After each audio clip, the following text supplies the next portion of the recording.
Hey everyone, welcome back to the tenorshare channel. Updated to iOS 18.6 and your eSIM stopped working? You're not the only one. Reddit, Apple community, everyone's saying the same.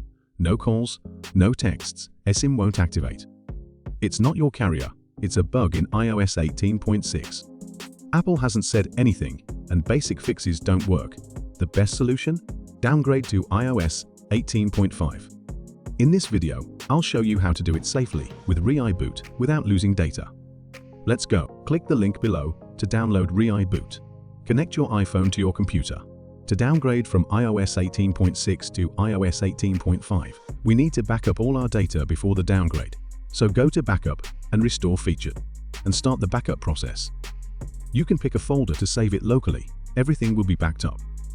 It may take a few minutes depending on your data. When that's done, go back to the home screen and click Downgrade iOS and choose iOS 18.5. ReiBoot will handle the rest. Download the firmware and install it. Once your iPhone's back on iOS 18.5, just restore your data and you're good to go. Now here's the key part.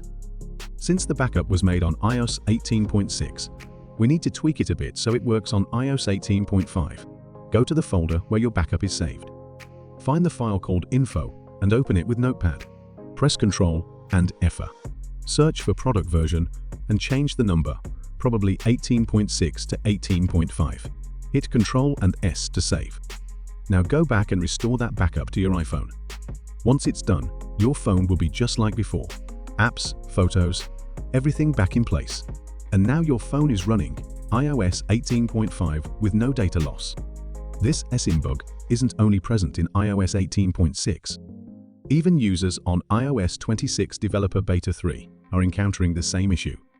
So unless you really need it, don't use developer betas.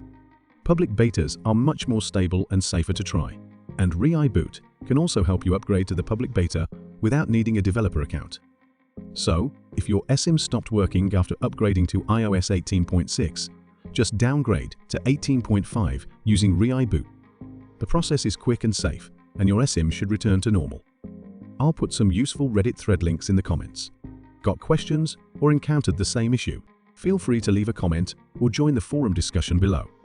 Don't forget to like, subscribe, and check out our other iOS fix videos. See you next time.